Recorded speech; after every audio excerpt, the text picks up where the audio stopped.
बिस्मिल्लाहिर्रहमानिर्रहीम। अस्सलाम वालेकुम वरहमतुल्लाहि वबरकातुहू। मुअज़्ज़ज़ नाज़रीन, हुज़ूर सल्लल्लाहु अलैहि वसल्लम का अब्र करम हर वक्त बरसता रहता था, ताहम किसी का बिला ज़रूरत शदीद सवाल करना आप सल्लल्लाहु अलैहि वसल्लम को सख्त नापसंद था। इरशाद फरमाते कि अगर कोई शख्स लकड़ी का गट्ठा पीठ पर लाद कर लाए और बेचकर अपनी आबरू बचाए तो इससे बेहतर है कि वो लोगों से सवाल करे। एक दफ़ा एक अंसारी आए और कुछ सवाल किया। आप सल्लल्लाहु अलैहि वसल्लम ने फरमाया, तुम्हारे पास कुछ नहीं है? बोले, बस एक बिछौना है जिसका कुछ हिस्सा ओढ़ लेता हूँ और कुछ हिस्सा बिछा लेता हूँ, और एक पानी का प्याला है। आप सल्लल्लाहु अलैहि वसल्लम ने दोनों चीज़ें मंगवाई। फिर फरमाया, ये चीज़ें कौन खरीदना चाहता है? एक शख्स ने 1 दिरहम लगाया। आप सल्लल्लाहु अलैहि वसल्लम ने फरमाया, इससे बढ़कर भी कोई दाम लगाता है? एक साहब ने 1 के 2 कर दिए। आप सल्लल्लाहु अलैहि वसल्लम ने दोनों चीज़ें दे दी और दरहम अंसारी को दिए कि 1 दिरहम का खाना खरीद कर घर में दे आओ और दूसरे से रस्सी खरीदो और जंगल से लकड़ियां काट कर शहर में जाकर बेचो। चुनांचे उस शख्स ने ऐसा ही किया। ठीक 15 दिन के बाद वो अंसारी हुजूर सल्लल्लाहु अलैहि वसल्लम की खिदमत में हाजिर हुआ तो 10 दिरहम उसके पास जमा हो चुके थे। उनमें से उसने घर वालों के लिए कुछ कपड़ा खरीदा और कुछ गल्ला ले लिया। हुजूर सल्लल्लाहु अलैहि वसल्लम ने फरमाया, ये अच्छा है या कि कयामत में चेहरे पर गदाई का दाग लगा कर जाते। चंद अंसारी आए और सवाल किया। आप सल्लल्लाहु अलैहि वसल्लम ने अनायत फरमाया। फिर जब तक कुछ रहा, आप सल्लल्लाहु अलैहि वसल्लम ने उनकी दरख्वास्त रद्द नहीं फरमाई। जब कुछ नहीं रहा तो आप सल्लल्लाहु अलैहि वसल्लम ने फरमाया, मेरे पास जब तक कुछ रहेगा मैं तुमसे बचा कर उसको नहीं रखूंगा।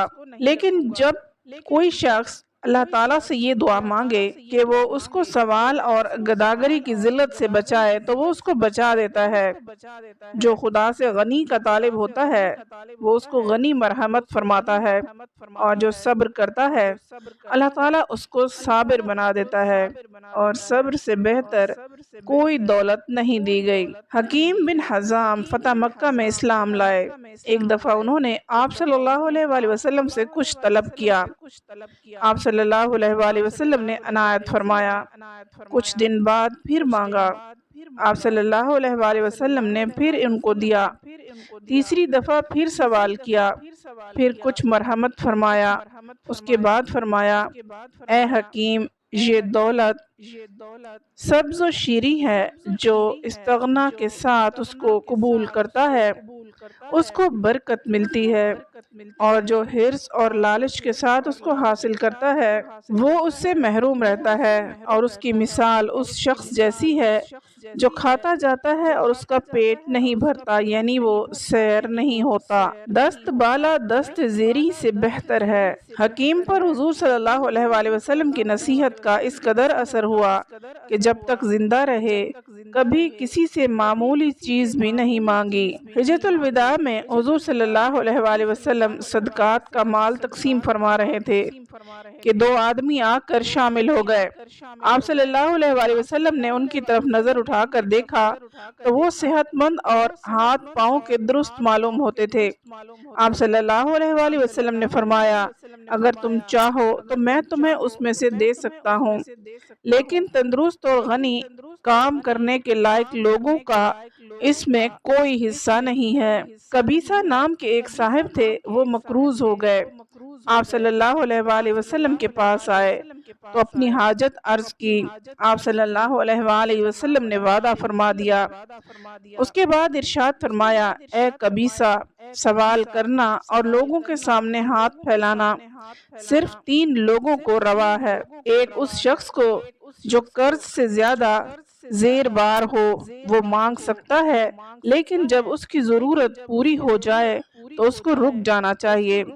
دوسرے اس شخص کو جس پر کوئی ایسی ناگہانی مصیبت آ گئی ہے جس نے اس کے تمام مالی سرمایہ کو برباد کر دیا، اس کو اس وقت تک مانگنا جائز ہے جب تک اس کی حالت درست نہ ہو جائے۔ تیسرے اس شخص کو جو فاقہ میں مبتلا ہو اور محلہ کے 3 معتبر آدمی گواہی دے کہ ہاں اس کو واقعی میں فاقہ ہے اور اس کے گھر کھانے کو کچھ نہیں۔ اس کے علاوہ جو شخص کسی کے آگے ہاتھ پھیلاتا ہے اور کسی سے کچھ مانگ کر حاصل کرتا ہے وہ حرام کھاتا ہے۔ ناظرین، اس سے ثابت ہوا کہ کسی کے آگے ہاتھ پھیلانا ہمارے نبی کریم صلی اللہ علیہ وآلہ وسلم کو سخت ناپسند تھا اور بھیک مانگنا جائز نہیں ہے۔ اللہ تعالی ہم سب کو اپنے ہاتھ سے کام کرنے کی توفیق عطا فرمائے، آمین۔ امید ہے آپ کو ہماری آج کی ویڈیو پسند آئی ہوگی۔ مزید ویڈیوز کے لیے ہمارے چینل کو سبسکرائب کیجیے، ویڈیو کو لائک اور شیئر ضرور کیجیے۔ اگلی ویڈیو تک اجازت دیجیے، اللہ حافظ۔